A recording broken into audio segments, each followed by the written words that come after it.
Tell us who you are and what you do. All right. I am Adam Farris. I'm a writer and biblical researcher. 3 years ago, I went through some really, really tough times, lost my father, and ultimately was called initially to write Five Stones.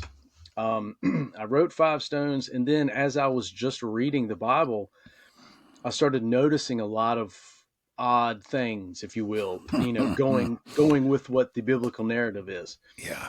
And I wanted to, also talk about that stuff, but not take away from the writing. Because initially, like I said, it was just Five Stones, so that was all my focus. So I started a blog of, really quick reads of like, man, this was weird. This was wild. Over 3 years, this whole thing has developed to that, where I'm really, really getting into the grains of sand in the Bible along with my books. So if you put it in a nutshell, I feel like the journey I'm on is just to paint better, realistic pictures. And realistically, just kind of like be some salt, get people interested to go back and look at it. I think we can all agree the Bible is absolutely misunderstood and miscommunicated and misconstrued. So it deserves a second look. And that's kind of what I'm trying to focus on. Awesome. So, writer, biblical researcher. Um, so how many books have you written? Like Five Stones was that the first one? Yep, Okay. absolutely. Very first one, self-published, self-financed, put it out middle of last year, and just kind of making my rounds. Started on the second book, Great Fish, I believe second week of January. So it was this year, with a focus to release it later this year. Fingers crossed, knock on everything. Right. Which, which is a really esoteric look at Jonah. Um, what I try to do with my stories is make you feel like you're there. Yeah. So the story of Jonah, with him sinking and sinking and sinking and dropping, and then I wanted you to like feel like you're in the water with them and feel that suffocation and claustrophobia, and then obviously get into the supernatural details of it too. Yeah. Um, so how's Five Stones been doing? Great in my Good. opinion. Everybody judges things differently. Yeah, of course. And for me, I had to, obviously it wasn't about, normal success. That was something that I had to, really wrap my mind around, was like, this was not that, whether people like it, they hate it, they buy it, they don't buy it. It's not really what I needed to focus on. I needed to focus on getting it out. And that was that, and talk about it. So the feedback that I'm getting is that I get a lot of, wow, I didn't think about it like that. Let Mm-hmm. me go back and look. To me, that's successful. A really good friend of mine, 20-year friend that I had just kind of just got back with here recently, sharing stuff with him. He reached out to me and was like, hey, I might go to church with you guys one day. You know what I mean? So I told Yeah. my wife, and my wife was like, boom, you did it. You nailed it. Check Yeah, it off. Your book was a success. for sure. But yeah, man, that's again, to focus on what the point is, and I'm getting people interested, so I love it. Awesome. So talk to us about it, about Five Stones. Like give us first off, where can you find it? What's the best place to find you? Yes, I've got a couple of them. Best place is probably, well, I got my email, eadamferris@gmail.com. If you want to reach to me, I'm a human, I'm a regular guy, so Yeah, yeah. you can holler at me anytime you want. Um, I'm on Instagram, eadamferris. Eadamferris.substack.com is my writings.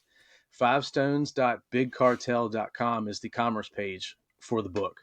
And, you can reach me any one of those. I'm an accessible guy. And you can see some livery behind me. Yeah, yeah. Um, Five Stones was a really gritty take on a bloody, necessary story. There's a lot of misconceptions in that story, in the David story.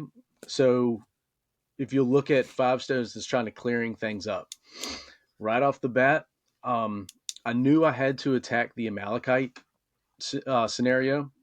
That always comes up. You hear that a lot of like, why would God want people to die and yada yada. So in Five Stones, when you see the Amalekites, you see why. They're cannibals. They're not all human. There's a bunch of hybrids, and they're eating humans. Guys got a human leg, and they got somebody on the grill. Um, so they're known as the lickers of blood, which Yeah. is really wild. How's that's an understood Isn't that statement about literally them. what Amalekite means?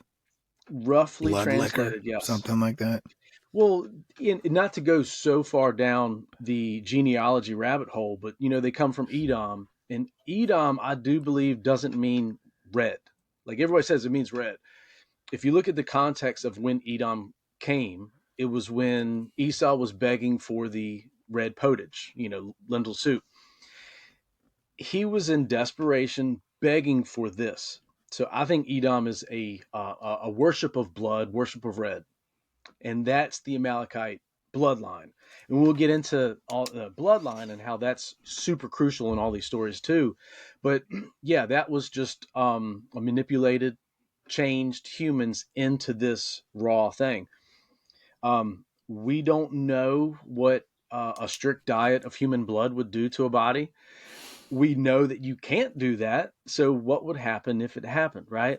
That's where my mind goes with these things. So along the fact that they are the Nephilim line, because that's where this all started, was Gen 6 when the angels came down and changed humans.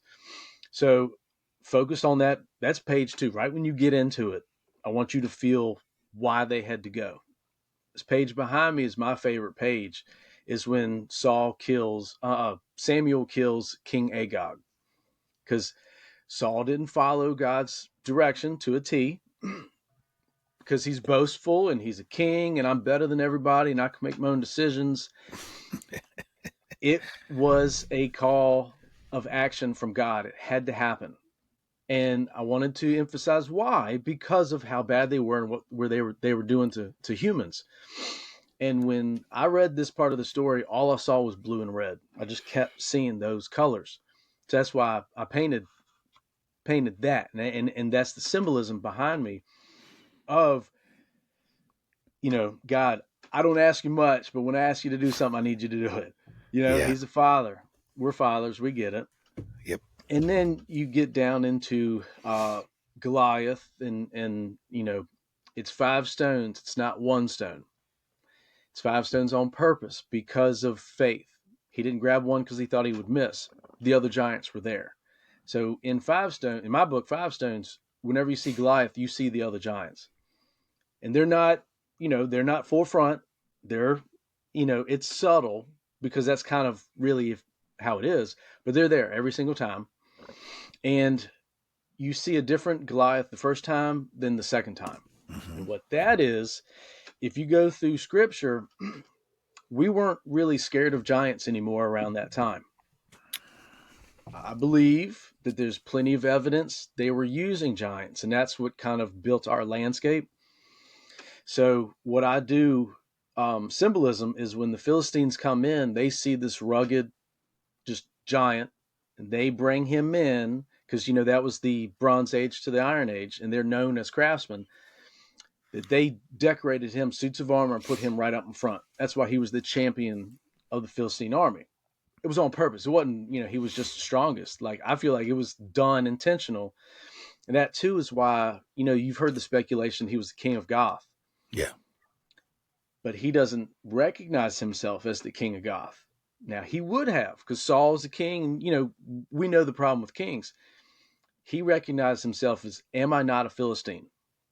Because I feel like he knew his place. He was in the army. He was a battering ram right in front. So I'm trying to do those subtle imagery to kind of paint a better picture of how life was then. Yeah. Four different tribes of giants, Gershurites, Machites, Anakim, and Jebusites, all were able to get away from the Promised Land crusade. Solomon ended up transcribing a bunch of those tribes to build his temples and his buildings. He had 70,000 stone carriers, 80,000 stone cutters. Now, if you go by patterns of roles and responsibilities, when has there been a stone carrier? Right.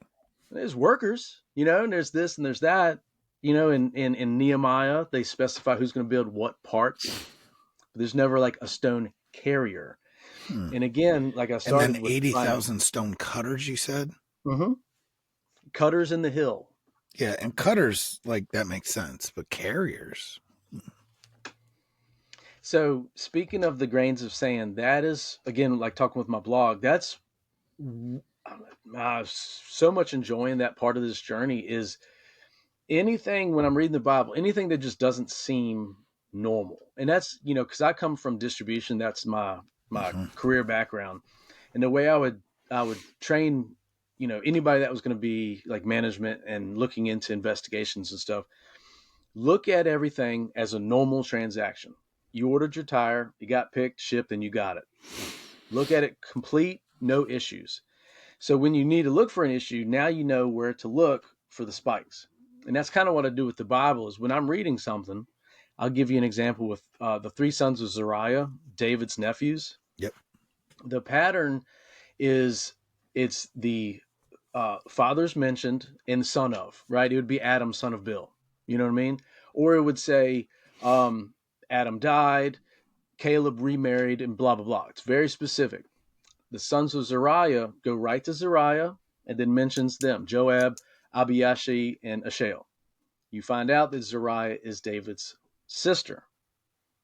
So there's no mention, not even of like he was here and blah.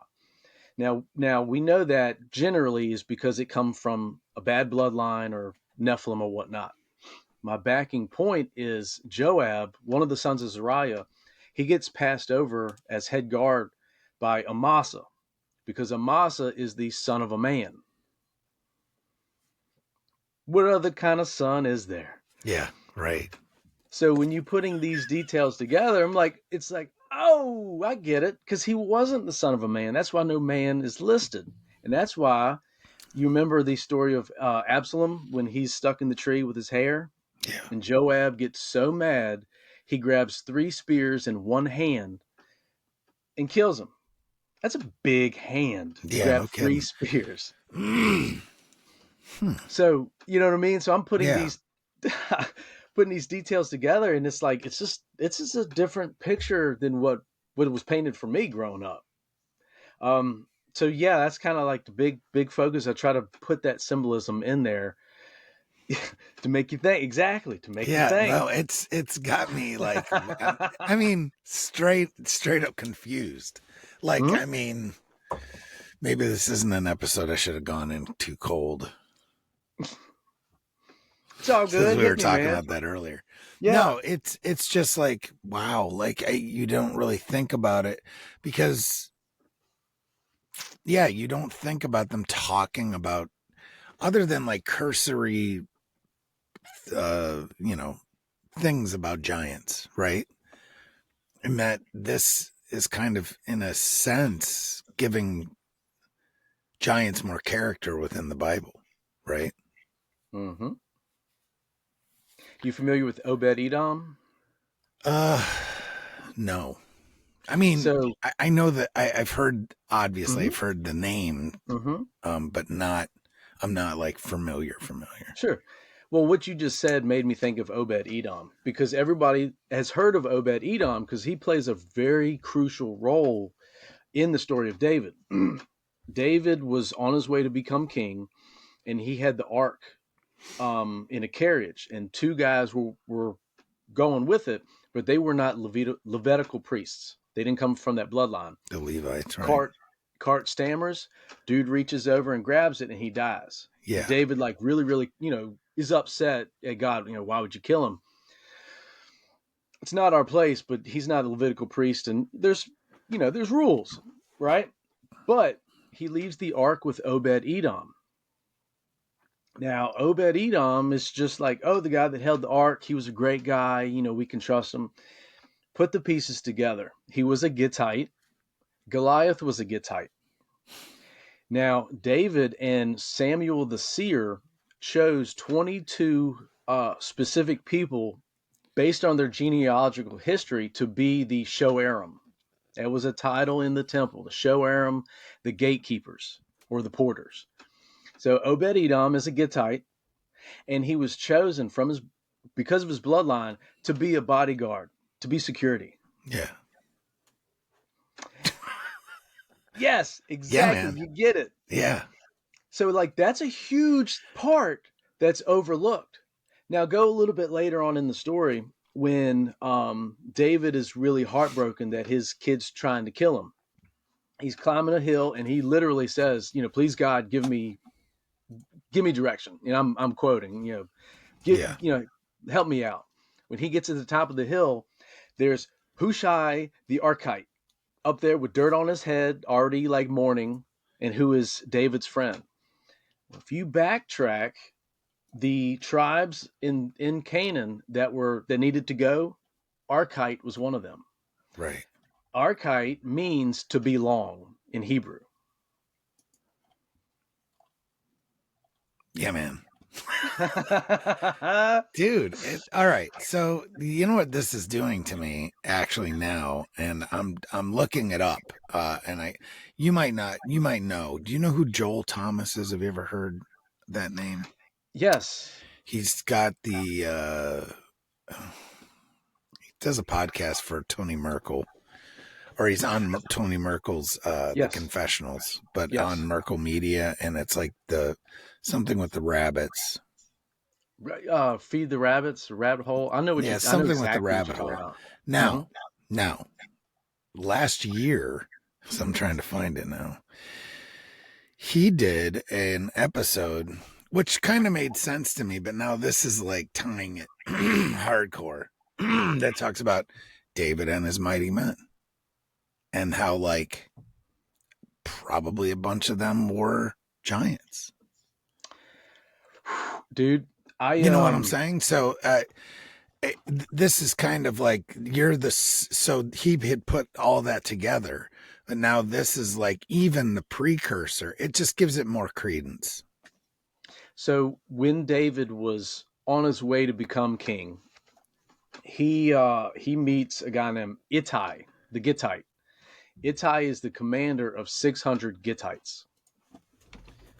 Right, so we got to Yeah, confirm Gittite's a giant. right. Like we just got to go with that. So he's the commander of a 600 man Gittite army.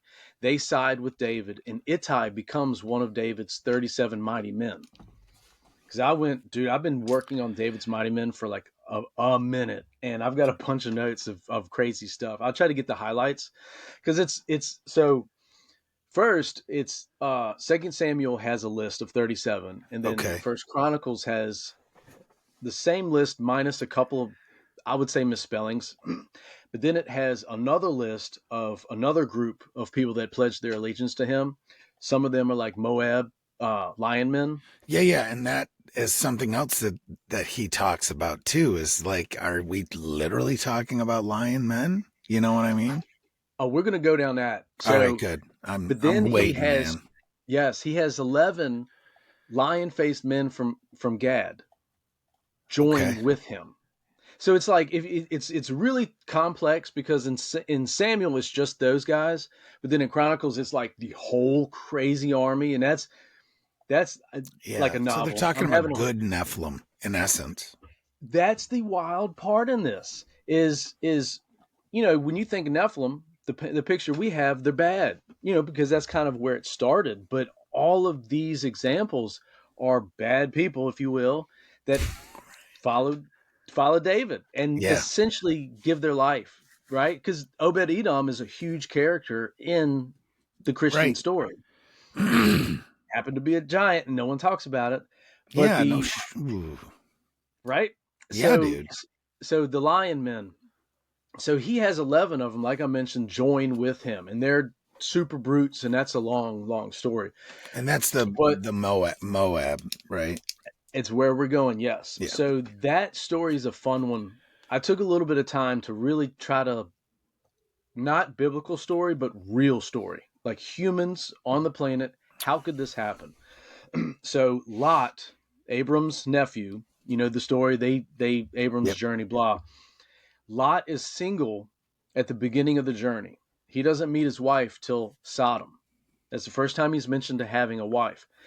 Very important detail because the wife is not named. Hmm. Going back to, the wife's not named, but she's in there. She's mentioned because that's the pillar of salt. So he meets his wife in Sodom and has two daughters in Sodom. He has a family. They leave pillar of salt, cave. We know that story. Then his wife, we know this part of the story too. His daughters get him drunk and they have incestual relations with him.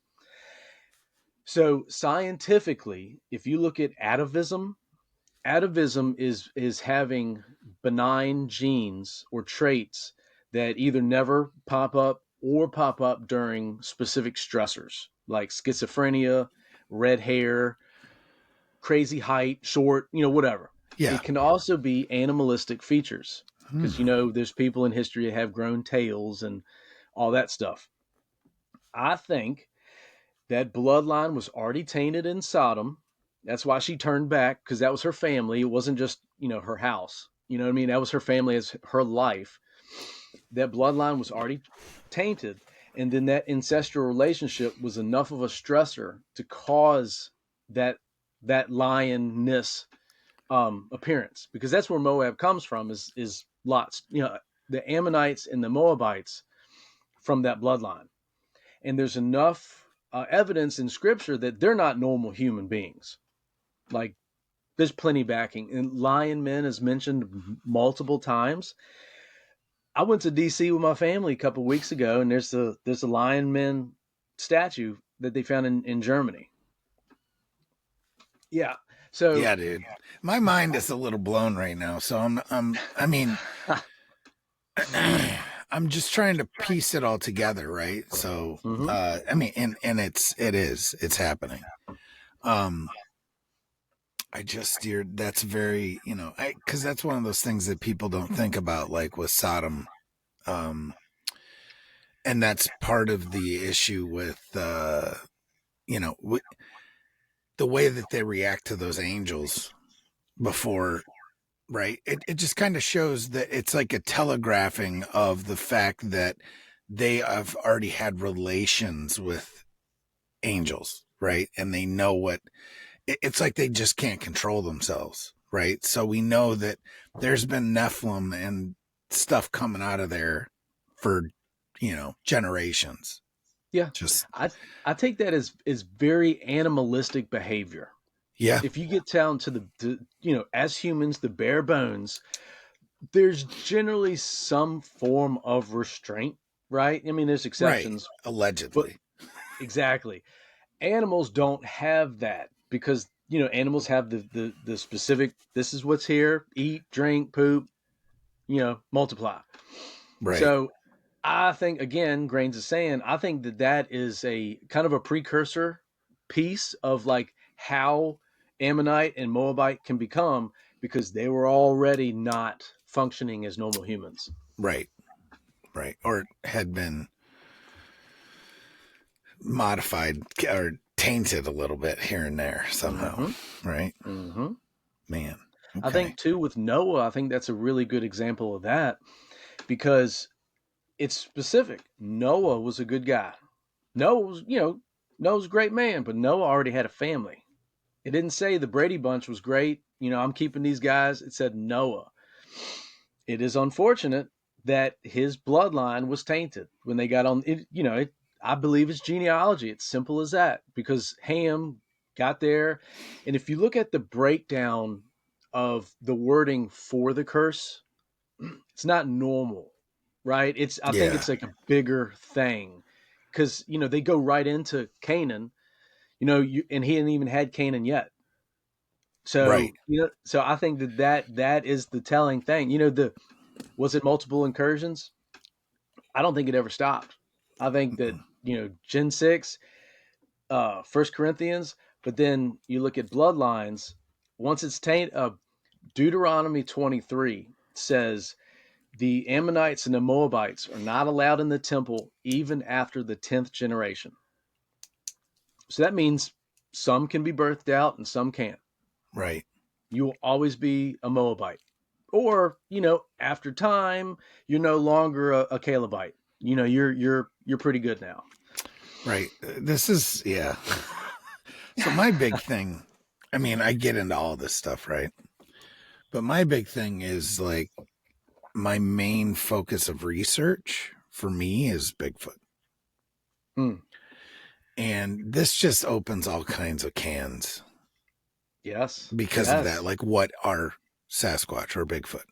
Um, and I've heard this story. I think it was originally on the Bump podcast where this woman had a relationship somehow with a Bigfoot, and whether they just talked or whatever it was, I don't know. But Hmm. this um, woman had stated that the Bigfoot told her that she was what is, or he is what's called an Eliud.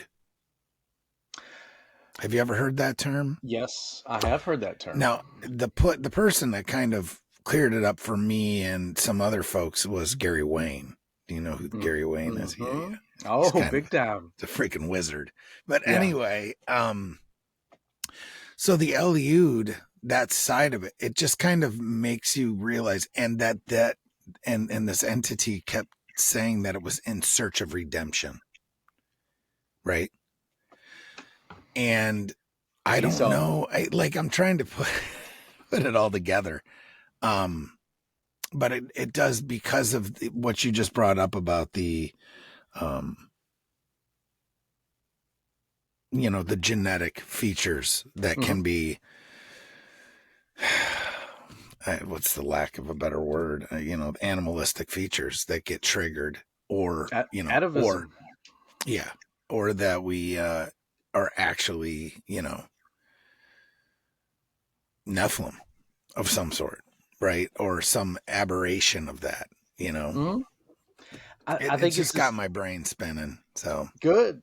Yeah, I think I could get behind the redemption thing uh, easier than like interdimensional, because I follow the Bigfoot thing too. I think it's really interesting.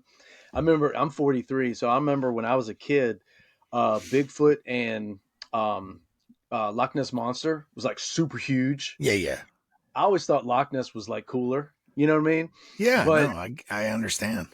but I that's what I've been doing on this journey is not taking it biblical as how could it actually happen, like 1,000%, without this crazy hypothetical, like literally just happen. And then you look at intent, right? Esau, he really messed up, and then I'm sure he's never going to have anything good to say from it. And then all of his ancestral and everybody that come Right. from his bloodline was absolutely not you know good, if you want to just keep it simple. You know what I Yeah. mean? Um, so yeah, I think it's as simple as that. 2D, man. It's crazy Yeah. And you genealogy. enter that type of physical characteristic into bloodlines that intermingle with giants and everything else. And the next thing you know, you have Sasquatch So ish. You know what I'm so saying? yeah, well, I'm gonna hit you with one. So David, everyone's heard the story of Bathsheba and Uriah. He fell in love and married. Well, didn't marry at first, impregnated her, and then he sent Uriah to the head of the army to get killed, basically. All right, so this is one. Wrap your mind around this. Uriah was a Hittite. Hittite was a um, tribe of giants. It was one of there was many different forms of giants. Hittite was one. They're known as the terrible ones, or to cause you to tremor.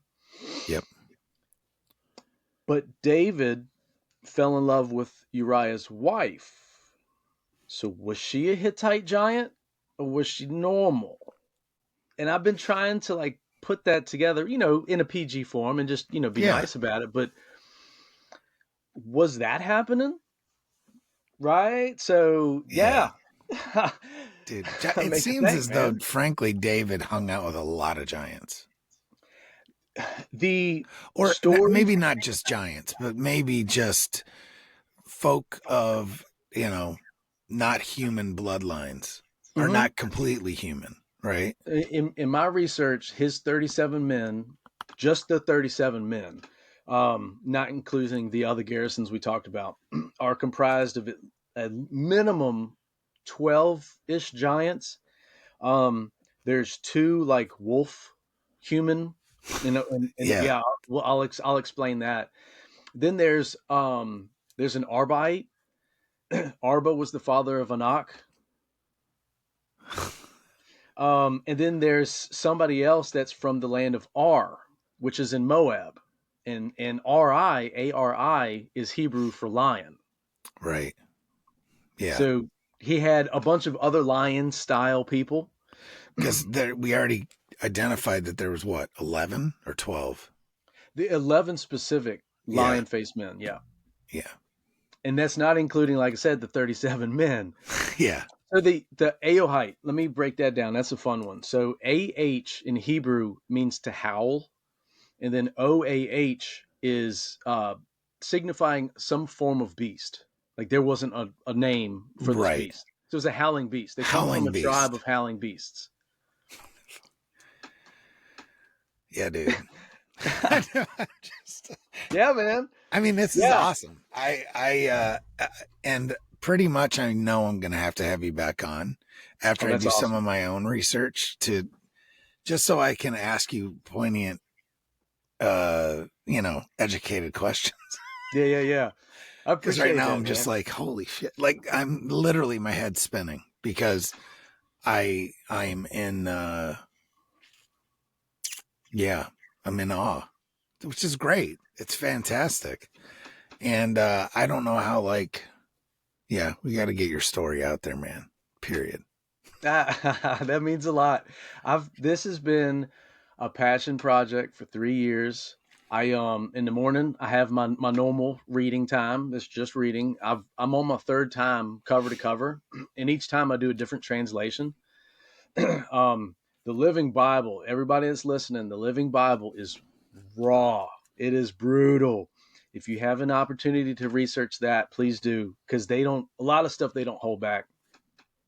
But then during the day, I spend chunks of, now I try to be more strategic, of like, I'll grab this set of guys in this scenario and just see how far I can take it Just looking to, at which version I have up on the, oh, yeah, on yeah. here. Oh Cause man, I got, I'm a collector too. I've got yeah, a, I've got that one there. And then I've got like three over here. And I don't think I have the Living Bible, but I will today. yes. Cause like even Nimrod in Yeah. the Living Bible, I'm gonna give you two examples.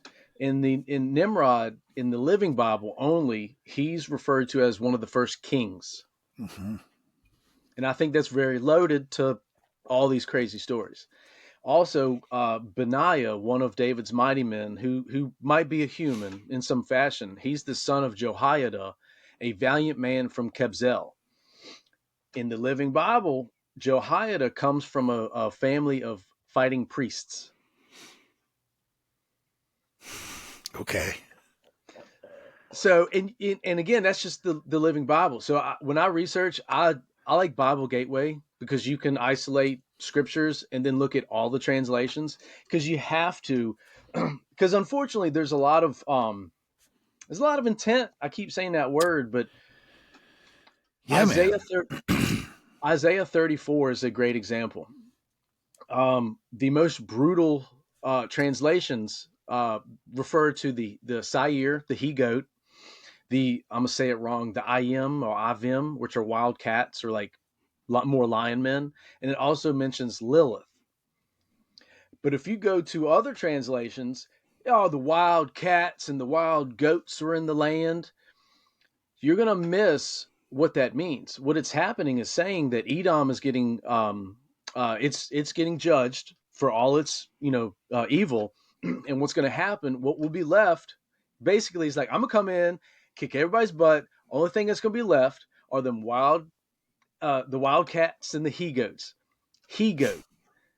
So if you go, more into that, look at Pan, and then you look at mythology. It's in the Bible as just bastardization of genealogy. Yeah. You go to another book and it's God. It's a God, and it's a, and it's a this, and so which is it? But it's you would miss that in translation completely, and that's a Yeah. super huge point of like how crazy this landscape actually is. Yeah. It just shows you that you can't, you just can't limit yourself. Mm-hmm.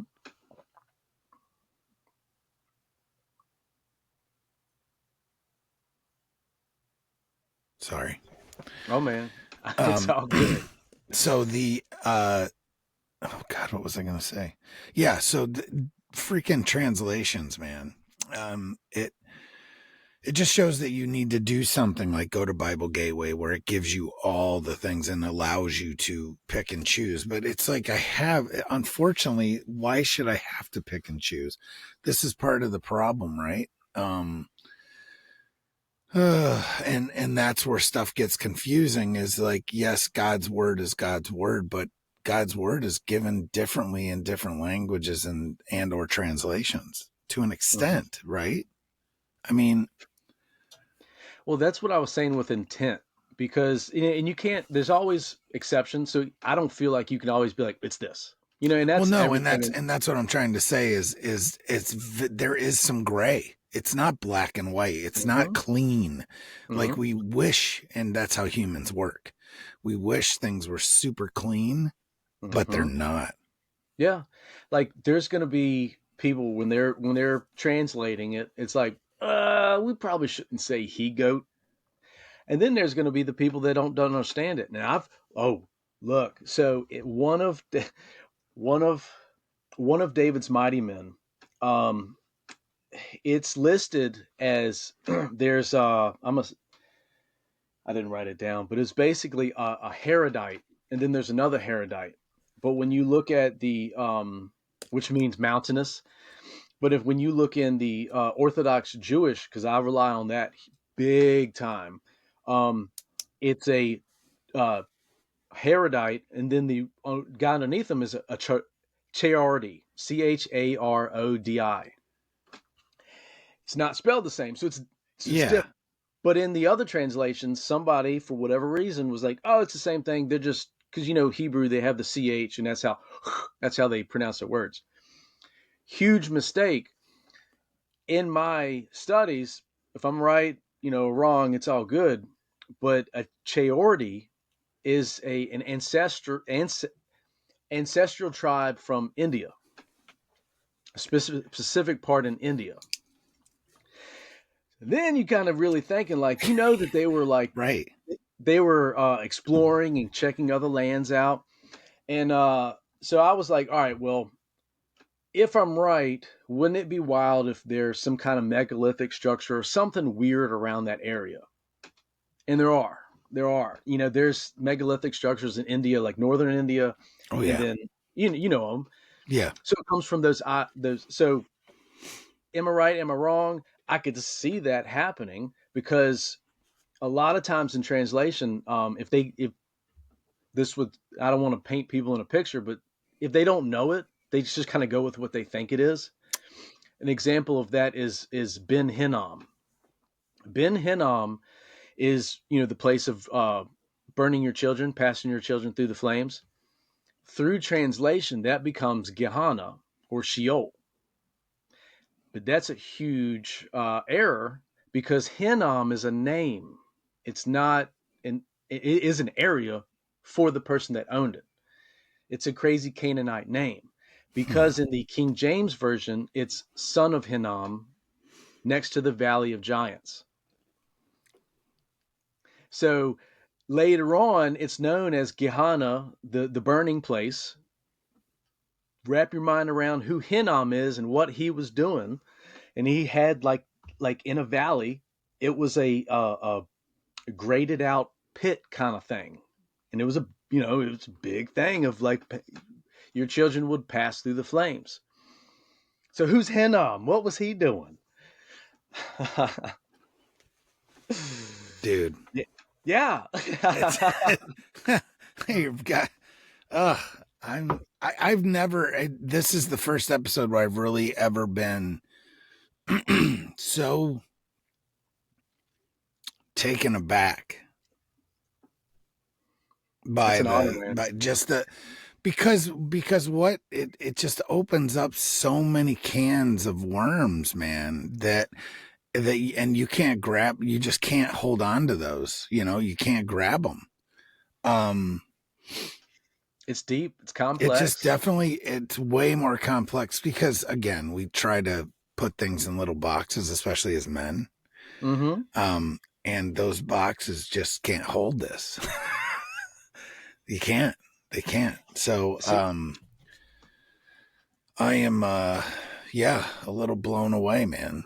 Um that's why I said like I wrote the book, but then I was noticing stuff, and I'm like, man, I want to talk about this stuff too. So I started the blog. It's really quick reads, and I stay in the Bible, so I always attach with supporting scripture, and it's just these wild little things that I find that are, yeah. Yeah. Man, I love your artwork on the your Instagram. oh, appreciate it. Like where are you pulling that from? Oh, most of it I just try to grab some art from online. I mean, I'm not going to take credit for that. The Yeah, yeah. five stone No. stuff.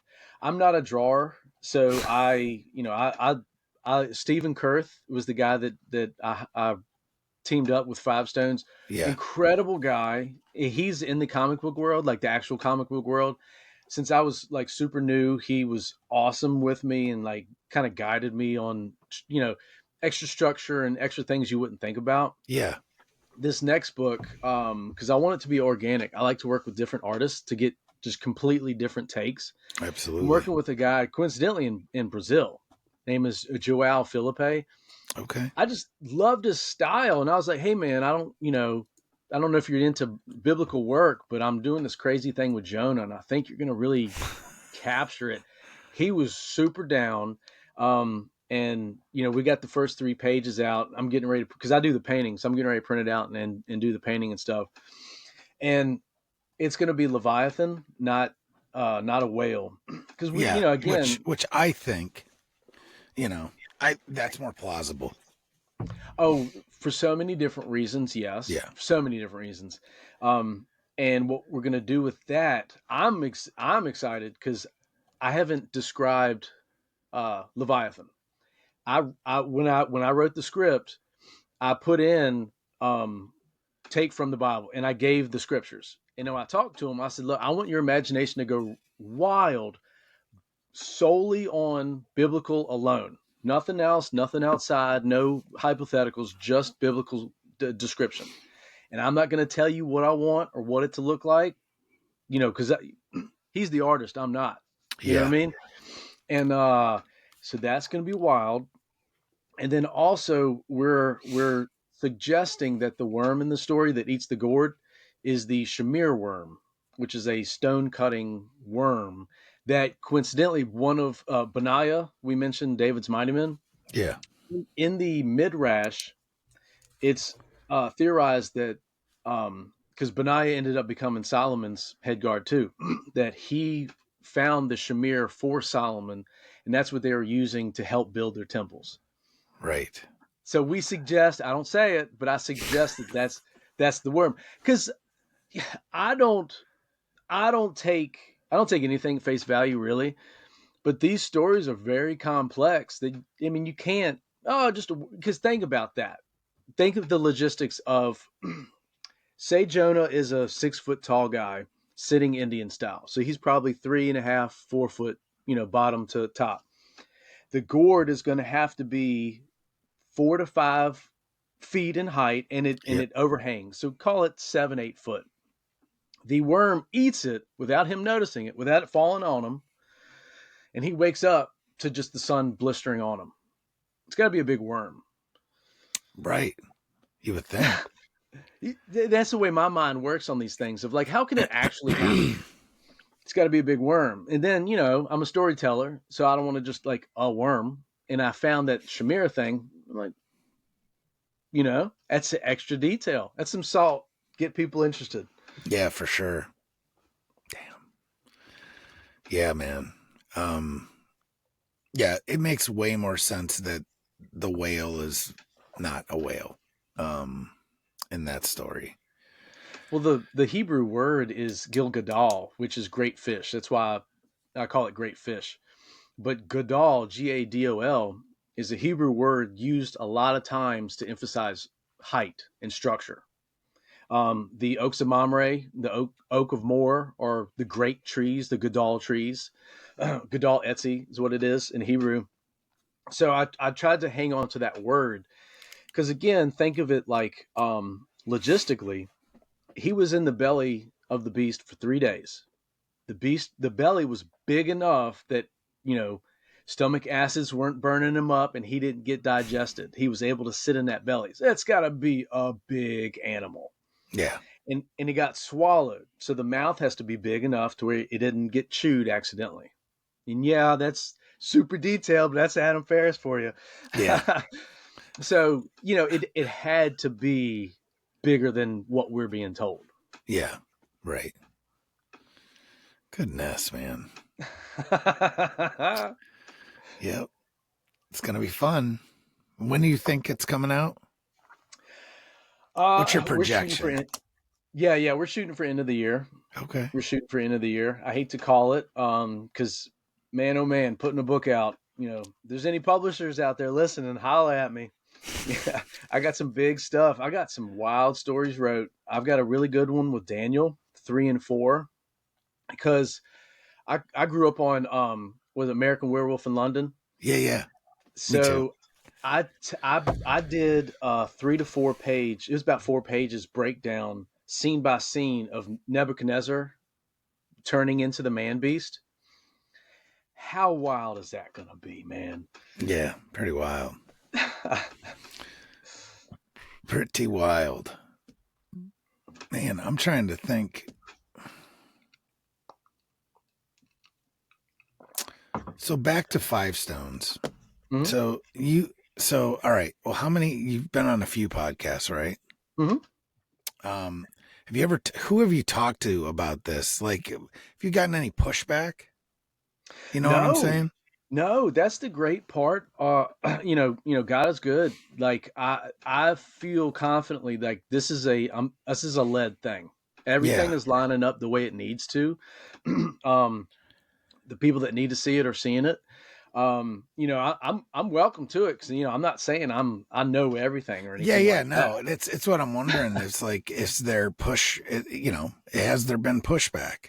And No, I if I had to answer that, I feel like I've done enough legwork to at least hopefully make the pieces make sense. yeah, You yeah, know this no, I agree puzzle. because it's I can't even hardly talk right now because it does make a lot of sense and it's so simple, but yet it just hits you like a damn bat.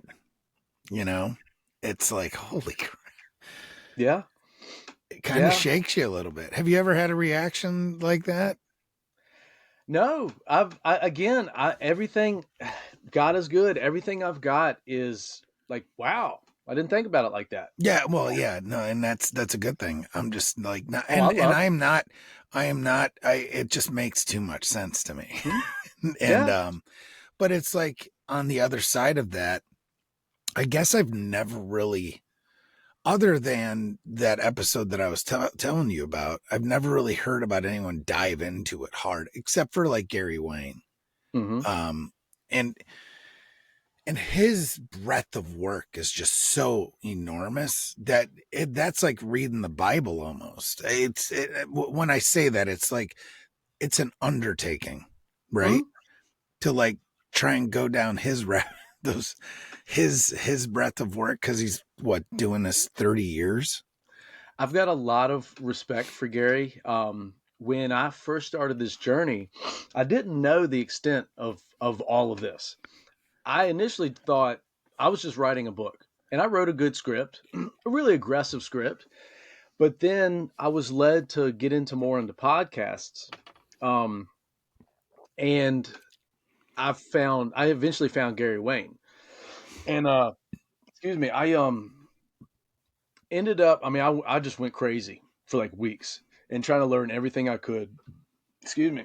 So it hit me really hard that I needed to edit my script. Like I need to really dig in. And I try to always do the right thing, always. So I reached out to Gary and I'm like, hey, I went through this thing in my life. I lost my father. I was led to write a book. I'm incredibly inspired by your work. I just wanted to let you know, I got a lot of respect for you, and appreciate everything you do. And he ended up writing back, which was crazy, and was like, "Hey, man, thank you, da da da da da." So I wrote back and was like, "Hey, I always want to do the right thing, so I want to give you props. Do you mind if I give you a shout out in my book?" And he wrote back, it was an honor. So in Five Stones, I give my credits. I give Gary Wayne a credit, and I give Dr. Randall Smith Hmm. credit. And you got to do the right thing. You got to give credit where credit's due. Oh, So, absolutely. you know what I mean? And if it wasn't for people like him and Elah and all these guys that have been doing this work, it's inspiring us to keep. And then who are we? We're inspiring the next people. You know what I Yeah, mean? And that's what this for whole sure. thing's about.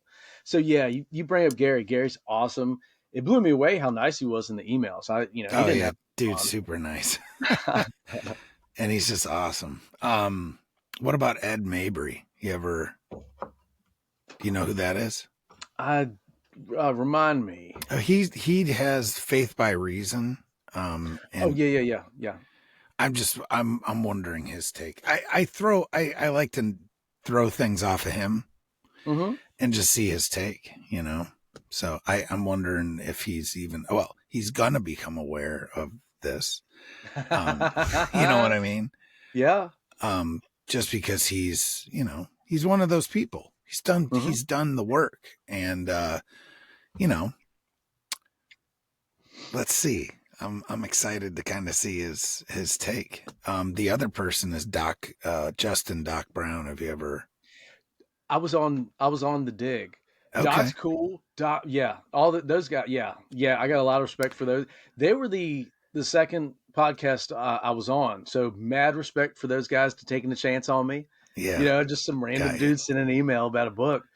And we ended up, me and Doc, we went crazy on Esau and all that stuff on the show. Oh yeah. Well, considering his book, right? Exactly, exactly. But So that. it does intersect for sure. Mhm, Um, it's like all this stuff is behind the scenes, and stuff that you're doing is like giving you that peek behind. But then you realize once you start digging into it, it's actually not behind the scenes. It's right there. mhm. You just have to take it at, yeah, you know what I'm Yeah. saying, man. No, absolutely, absolutely. So I was trying to find some notes. The three guys that, of course, I'm not going to be able to find it while I'm looking for it. Yeah, isn't that how it Oh, always works? here it is. So David arrived at Menaheim, and he was warmly greeted by Shobi, son of Nahash, was an Ammonite, Mashir, son of Amil of Lodabar, and Barzillai, a Gileadite of Rogelim. Right off the bat, Shobi's an Ammonite, so he's not human. He's not all the way human. Um, the land of Mashir, Lodabar was part of Sihon's land, Bashan. So he comes from the land of giants. Right. Bam. And Barzillai, he comes from the territory of the Gershurites and the Machiathites, one of the first early kicked out bad guys. Yeah. So David gets warm welcomes from these three non humans. Yep. But see, no one would know that. I Hmm. mean, some people know that, but that's the stuff, because I've heard of a lot of these things from Gary, and his, like, he'll go through it, and it's just like it makes your head explode. But he'll go Hmm. through it, and now I recognize all those names, so it's like, geez, like how did I miss that? You know, and I if got to reread it, man. you track the 37 mighty men, a good chunk of them are Benjamites or come from Benjamite, and we know that they weren't like the best. And Right. then a good chunk of them come from lands pre Canaan or pre conquest, I should say, come from those lands. So It's like a no brainer. It's like they absolutely are not humans. yeah, like yeah. What it looked like, none of us were there, so we can't say 100%. But Right. if you yeah, if I'm from Chester, Virginia, if you paint a picture of Chester, it'll make sense when you get to know me. Right. So Yeah. No, and that's the stuff that throws you off. That throws me off. I say throws you. It throws me off is like we're given this man, the bottom line is this. I need like who's the dude? Do you remember Lord of the Rings? What's the Tolkien. Yeah, but who's the director? Phil Jackson? That's not Yeah, who it is. doesn't wear shoes. Right. Yeah, Something Phil Jackson. Oh no, is Peter it Jackson. Peter Peter Jackson. Jackson? Because Phil Jackson. Who's Phil Jackson? I'm mixing it. It doesn't matter. Somebody Peter cool. Jackson, right? Or whatever his name is, needs to get a hold of the Bible and get after it.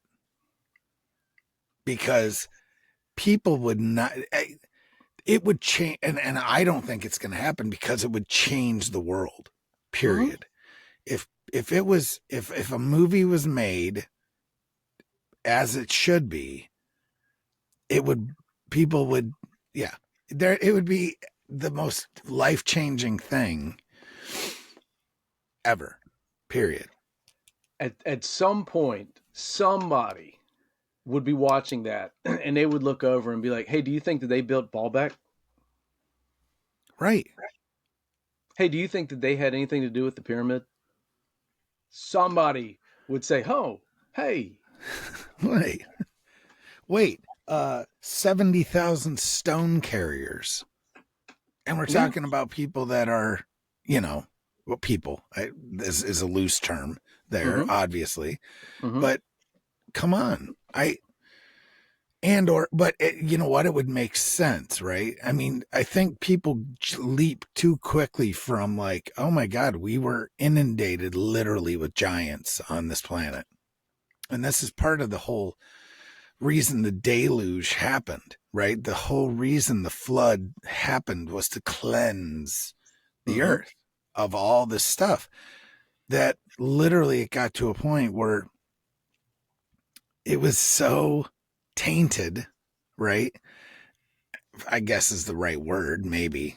Yeah, Um, but at the end of the day, people so quickly leap from, a human to then, oh, well, it's lost technology, like, straight to acoustic technology, straight to whatever. What are we doing to levitate these stones and this and that? yeah. Not saying that maybe you had, you know, two or maybe 10, you know, 50-foot giants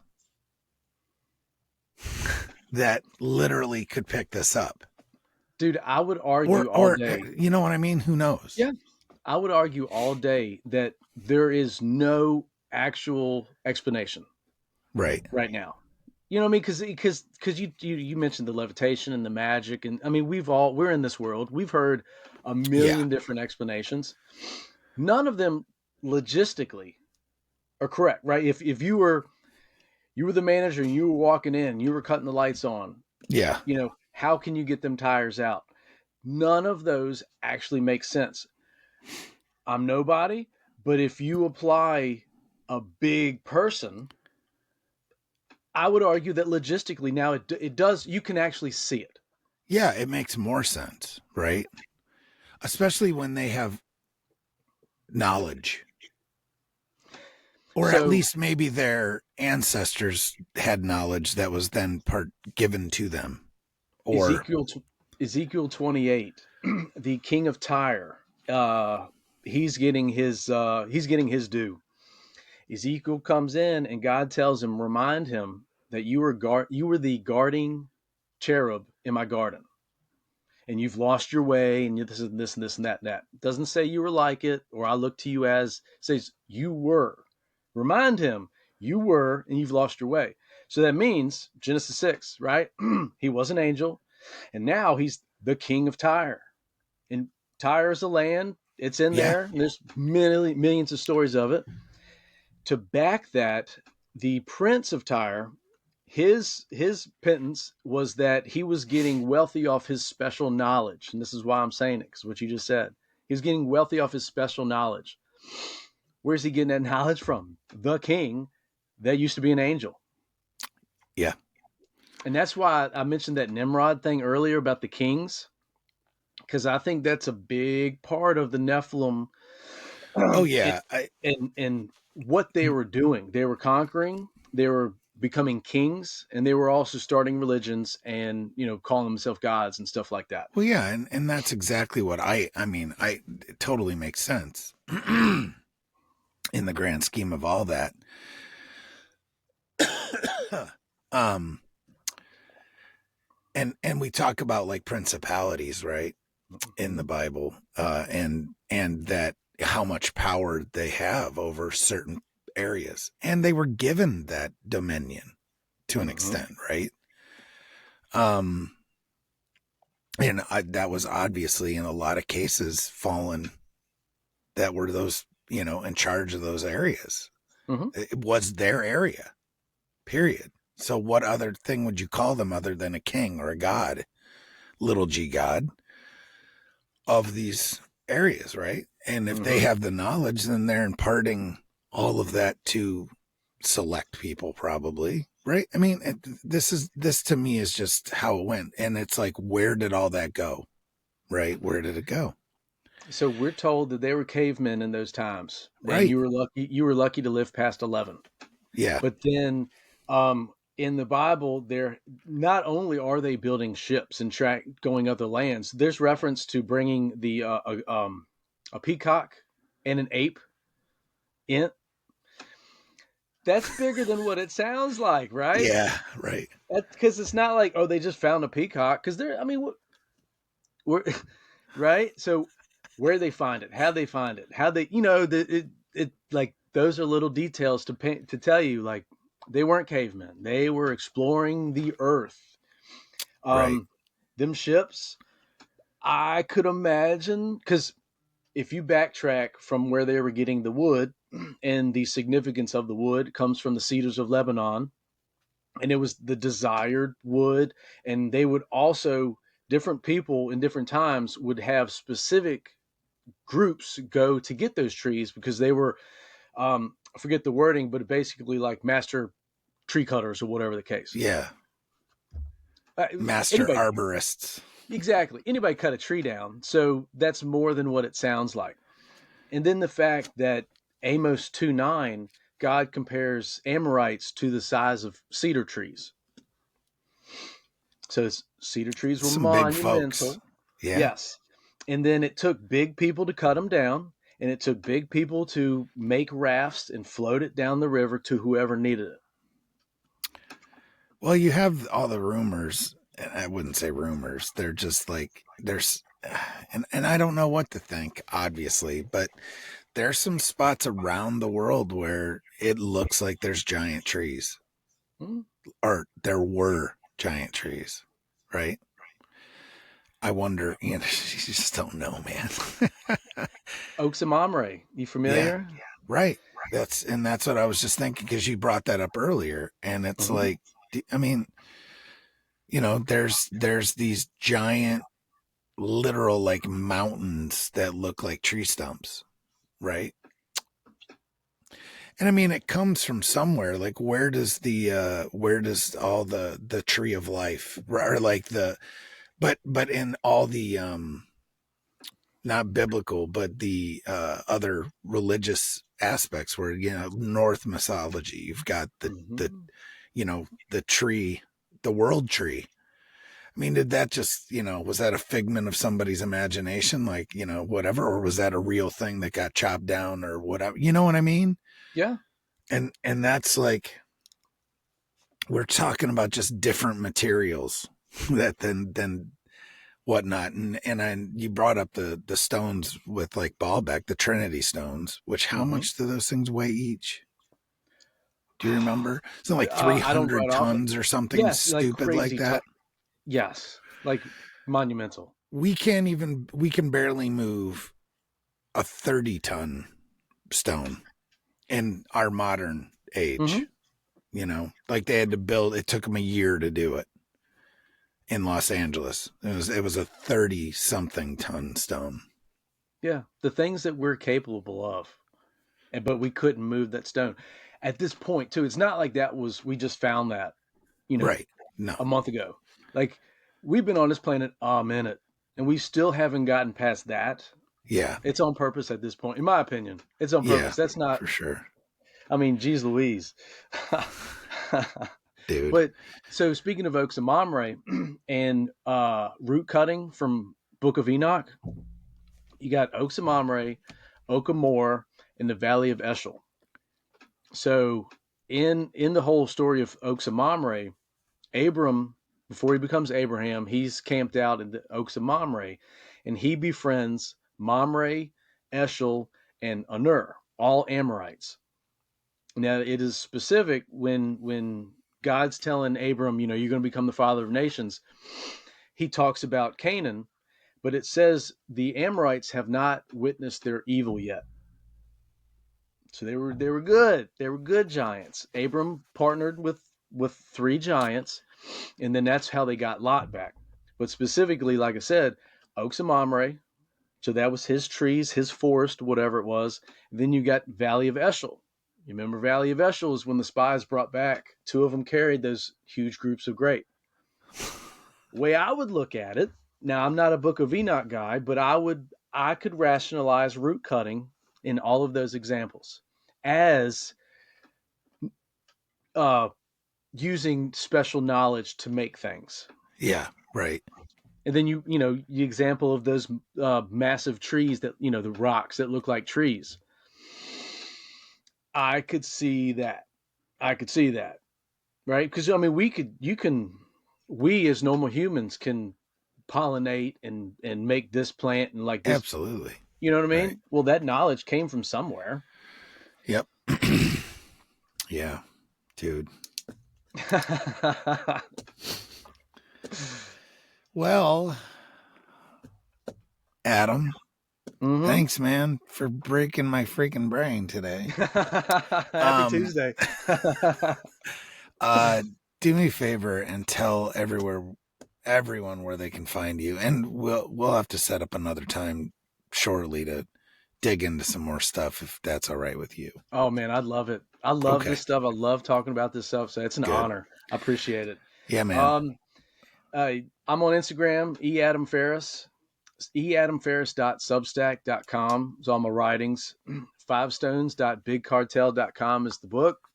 I told you I just started a YouTube page to kind of get more in depth Okay. with the blogs, which is Adam Farris on YouTube. I'm accessible. Reach out if you want to holler. You want to argue.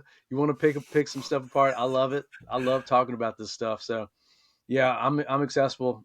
Reach out. Awesome. I'm literally buying 5 stones right now. Oh man, I appreciate that, brother. So, just ridiculous, man. So, yeah, we definitely got to turn, I don't know, maybe we got to turn this into like a series or something because, yeah, I just need to fill my brain with some knowledge so I can ask you some more questions and get it squared away because, dude, it's just opened a can of worms for me. And other people might not feel that way, but I have a feeling they will or they do. So that's awesome. Like we can even yeah, talk man. about Tower of Babel and the stones, dude. and we can go. Speaking man. my language. So yeah, so we'll have you back on really soon. Awesome. All right, man. I appreciate it. Yeah, appreciate it, man. Have a good one. Yeah, I got bad thoughts that make my mind scared. Hold me hostage and they don't fight fair. Who gon' pray for me and wipe all my tears? Who gon' save me if you not right here? Move this darkness and make my sight clear. Take me your way cause I don't like here. Ghosts of my past, they feeling the night air. Wake me up, I'm trapped in my nightmares.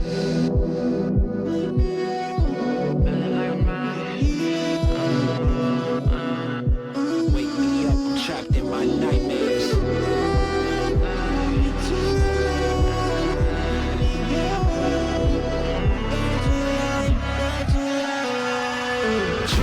Drowning, I'm off the deep end. Apparitions of all my demons. All my thoughts are committing treason. All alone, who gon' hear me screaming?